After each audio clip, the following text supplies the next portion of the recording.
Hello and welcome to this week's edition of the CFO Trading Newsletter. So let's have a look at what's going on in the markets, where we've been making money and what we are likely to do or what we're going to do this week.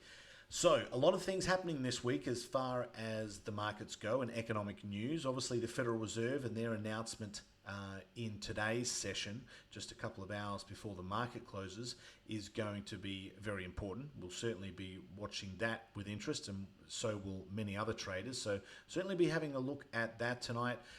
GDP on Thursday, gross domestic product, very important as well.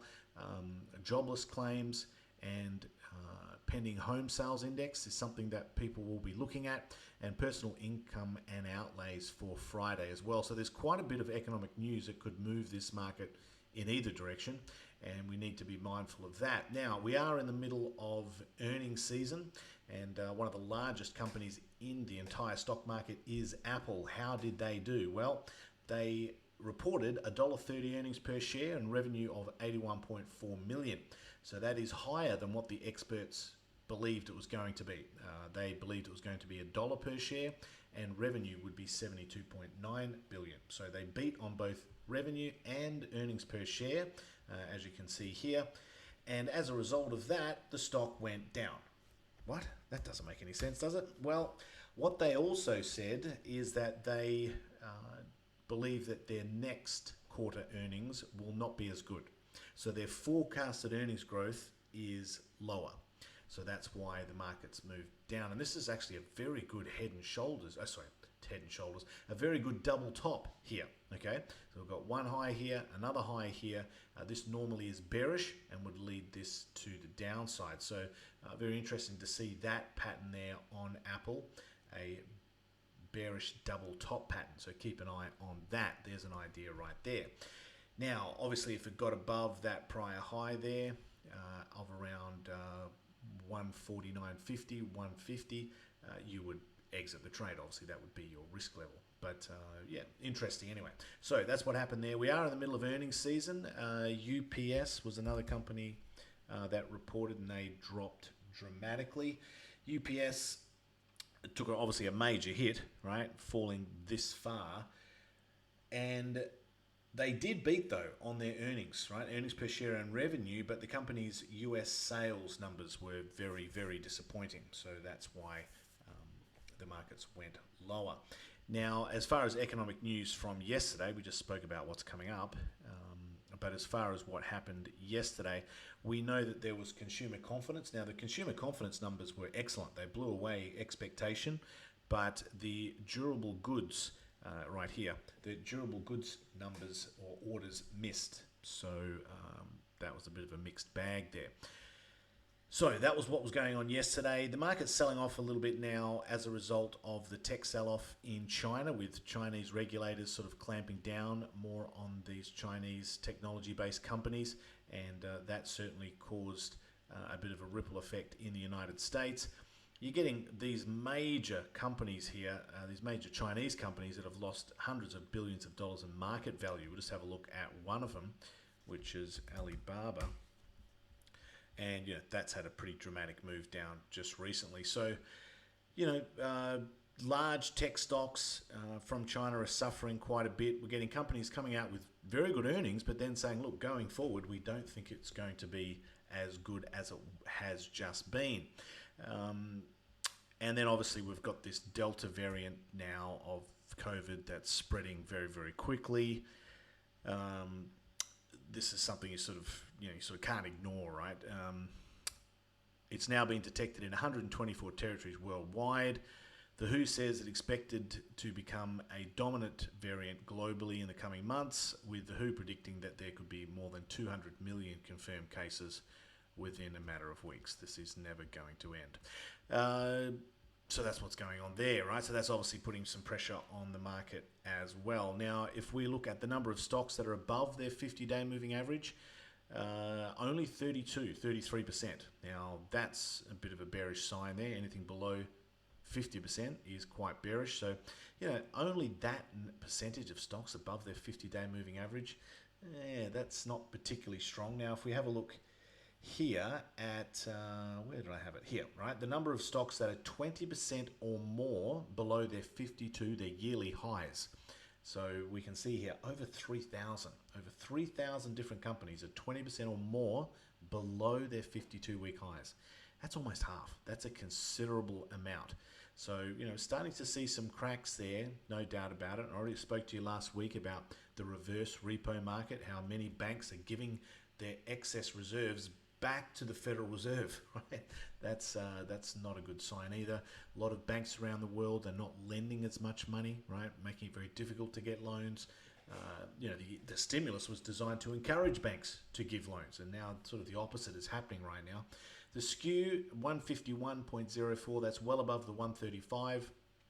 That shows that the smart money is worried about a market crash still. Anything above 135 is very bearish there, and we still have that going on. Now, as far as the things that we're looking for on the markets, or on the chart, should I say, you can see this level here, this trend line going all the way back to the lows in 2020 after the pandemic first hit the globe, and taking that all the way up to where we are now. This has held in good stead the entire way. There was one day that it got below and then straight away recovered above that trend line. We're still above it now. So that is still in bullish mode. Now, as you guys know, if you've been listening to the newsletter for any length of time, you know that there is a strategic way that I measure when the market is bullish, neutral, or bearish. And it's quite simple. It's the third Friday of the month, which is right here.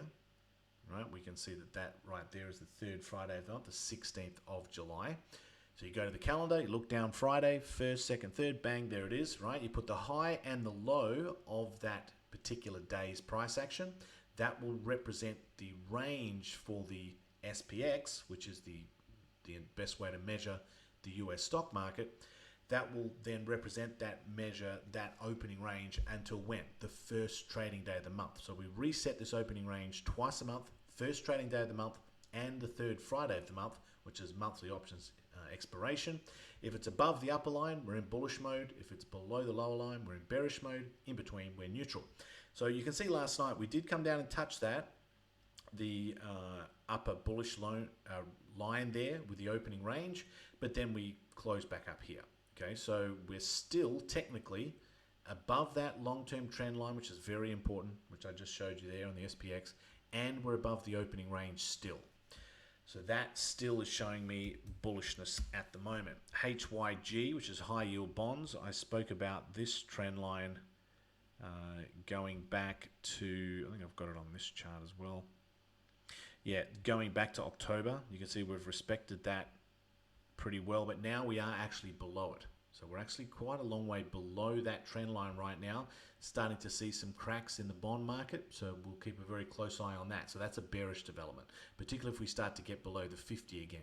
2 consecutive days below the 50, that's going to be bearish. But right now that is bearish. It's broken that trend line that I spoke to you guys all about. So I'm starting to see some things happening here. Same with the junk bonds, the risk appetite of the market. I showed you guys this trend line several times actually, and now it has finally broken that. So just in the last week since we spoke last, it's broken that trend line. Again, sitting on the 50, could get a bounce from there and recapture that trend line, but we will see. But right now that's looking bearish as well. So they're finally starting to break down, junk bonds and high yield bonds, and they're two of the metrics I was using to see whether this market was going to sell off. Not quite there yet, but we are keeping an eye on those things.